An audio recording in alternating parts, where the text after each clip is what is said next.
Well, guys, VIP gang, and welcome back to the VIP Lounge, where you gain value, impact, and purpose.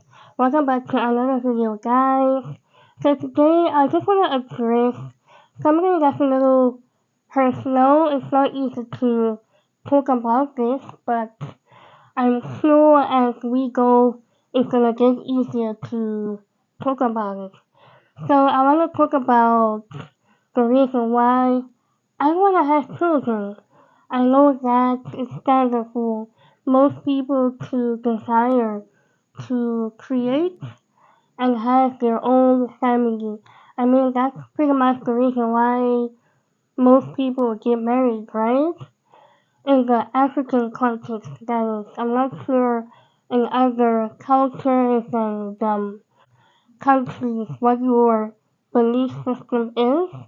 But in the African context, it's normal for people to want to get married in their early 20s, have children, live happily ever after. But for me, it's a different story. It's a whole other case. I know that as a person with multiple disabilities, it's normal to have that feeling that I want to have my own family. I would rather just continue as is. But honestly, there are many reasons, and I don't think my disabilities are at the top. I think my disabilities would actually come last, at the bottom of the list. The main reason why I don't want to have my own children is that I, as an individual, feel whole. I don't think that to have children would really change my life or my perspective on life. I already feel fulfilled. I already feel like I am doing what I love and what I am passionate about. My YouTube channel and my music are my babies. I honestly don't want to have children that give me anxiety. I want to have to freak out. Oh, the baby's crying, and have to run around. What does he or she need? How can I make this baby's life better? And just the whole responsibility of raising another human being. I think that's just so much pressure. That is so much pressure that I don't want to have to deal with. So many people have come up to me and say, have your own children, we're gonna be there for you, we're gonna support you, we're gonna help you when you need help. I appreciate the offer and I really am grateful that I have people that are willing and are ready to be there 24/7 to help with all of these things that are required when it comes to raising a child. But I just feel like wouldn't that in some way take away the experience of being a parent? You want to have full control of how you raise your children, what kind of life you give them, what kind of morals that you're going to instill in those children. And personally, I feel it's a huge responsibility I am not ready for. And why do I feel like it's a big responsibility? It's because society has never given me that many task responsibilities. Israel has always been so quick to try and make my life easy, minimize the roles and responsibilities I have as a person. There's always somebody that is doing more than me.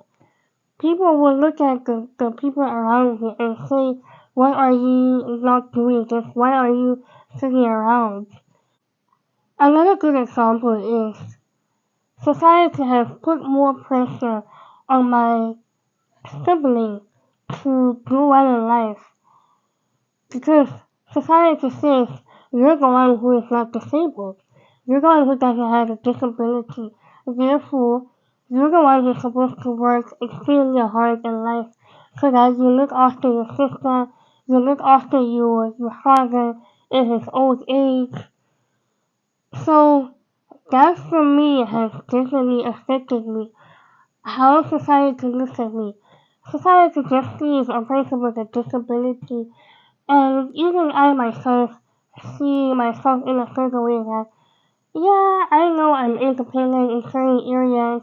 There are certain things that I can do, but the way that society has made it so simple to exclude me automatically without even asking me or consulting me makes me feel like, okay, can I even handle being a mother? Can I have my own children? Can I deal with the responsibilities? What are people going to say? People are going to judge me for the way that I choose to raise my children, my parenting style, my beliefs and whatnot. That's just how I look at it, and I feel like my life will somewhat change if I have children. There's so much that I feel like I haven't really experienced and enjoyed, and I'm just yearning to get to that point in my life. And having a family of my own will distract that. It will definitely derail some of the plans I have for myself. And being a musician also, I've noticed that a lot of women tend to retire early for the music industry to be present in their parenting life or in their married life. People want to be able to balance that out, and I feel that I want to be able to live my best life as a musician without worrying that I'm missing out on major milestones of my children, their first steps, their first words, and as much as we can help each other, we can get we can get a babysitter, a nanny, hire people to come in and step in and help out whenever I need to be somewhere else. But I also think about it, there's so many things, so many important moments, and so many important memories that my parents missed out on because they were at work and we had the house help there for us, help us with so much. But if I could turn back the hands of time, I definitely would have made it a priority to have my parents there. For example, when I entered the puberty stage and I got my period, I think my mom was the last person to know about it because she was never around. Even though I do appreciate her, she would make time, she would get time off of work on the weekends, she would cook for us, and do all these amazing things that mothers do. But there's just some of these things that I wish she had been the first person to know or to see, you know? And I look at people like Beyonce, for example. She's away on tour. There's so many important moments and milestones of her family and children that she misses out on because she has to be working. So I don't want to have to live with that guilt and say, oh, I missed this, I missed that. I want to be able to fully enjoy my life as a musician without feeling like I'm missing out or I am limited or I have to sacrifice certain things, certain people, certain relationships for that. I also want to feel like I would need to quit or retire or take a break from whatever it is I'm doing just to be able to be with my children and see them growing, if that makes sense. And as I said earlier, I feel like I've done what I needed to do. I'm already living in my ministry, in my purpose, and my mission. Success looks different for everyone out there, and I know that there are people who would feel successful if they had their own children. Someone would also feel successful if they got married. Someone would feel successful if they won a Grammy. Success for me looks like this: being able to break barriers in society and ableist society, but without necessarily having to do what everyone else is doing, what everyone else is praying for, fasting for, and working so hard to achieve. For me, marriage and children are not a major priority. At some point, yeah, I probably will want to get married and settle down, but because I am not trying to create my own family, I am not in a hurry to get married. So even if I get married at age 40 or even 50, I'm totally cool with that because my goals and my desires are very different from someone who is 21 and telling themselves I should be married by 25, I should have my first child by 26, I should be done having children by age 35. That is not what I want. So for me, I am definitely living, well, not living, but I'm on the right track to living the kind of life that I want. I don't mind having nieces and nephews come to my house, spend the day or spend the weekend or the holidays. For me, that is good enough.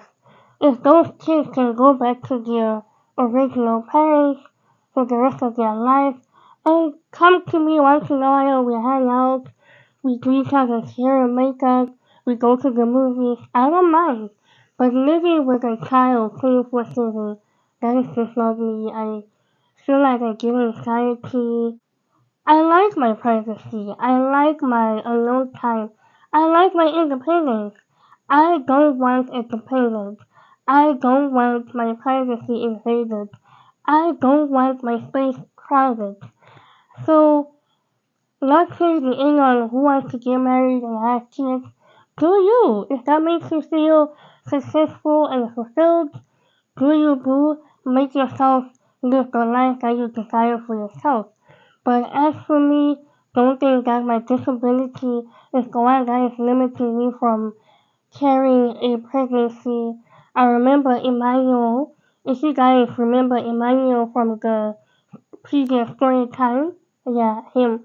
Emmanuel once said to me when I told him that I never want to have kids. He's like, oh, is it because you're scared to do the do? You know, the procreation process. Or are you still of that? Are you still of the pain that is associated with doing the deed and carrying the pregnancy and also giving birth? And I said, no, I'm not afraid of that because all of that comes to pass, right? It will come to pass. The pregnancy cramps and back pain and even the giving birth process. That will come to pass. You eventually go back to normal, isn't it? I had this conversation with my dad. I told him that I don't want to have kids. Will you be disappointed or will you be angry that you're not going to get grandkids from me? And he said, no, I wouldn't be mad at that because I understand for someone like you to have a child can be a bit complicated. It will be a challenge for you. So for him, it was understanding that I don't want to have kids because of my condition, but it has absolutely nothing to do with my condition. I genuinely believe that there are no limitations to God's power. God can do anything, disabled or not disabled. There's so many people out there with disabilities who have had their own children, not the surrogate way, but the natural way. They carry their own pregnancies to delivery and they're happy. That's good for them. I'm so happy for them. But for me, I am happy the way that I am. I believe that where I am sitting, I am a mother of many great nations. I just believe to have my own children via IVF, surrogate, adoption, whatever it is, I just do not want. But in the event that I do change my mind, which I highly doubt I will, maybe I will adopt. Maybe I will get a surrogate. I don't know. But as it stands, I have not wanted to have my own children since I was a teenager. In fact, not since I was a teenager. Since I was 10, 11 years old, I've always told myself I'm not gonna have kids. And it's not because I'm afraid that my children will be born with craniofacial deformities or any other disability that I have, but just wanted to be free and independent and being able to do things my way without having a dependent to look after or without having to cope with societal standards and beliefs. Society will put pressure on us to do what everyone else is doing or has done, but you define life the way you want to, the way that you want to, and you live life the way that you want to. You know what works for you, so don't be pressured to have kids. If you don't want them, then don't. If you think you're gonna change somebody's mind to have children or not to have children, sweetheart, you're wasting your time. If you wanna have kids with somebody that wants to have kids. If you don't wanna have kids, be with someone that doesn't want to have kids. That is the best you can do for yourself and for the next person. Little things are gonna convince somebody else to do something or to change their lifestyle, their beliefs, or compromise their goals, their dreams, their desires for you. So that's my story and I'm sticking to it. Thank you so much for watching. I love you guys deep and I will see you in the next one. Bye! Kwaheri!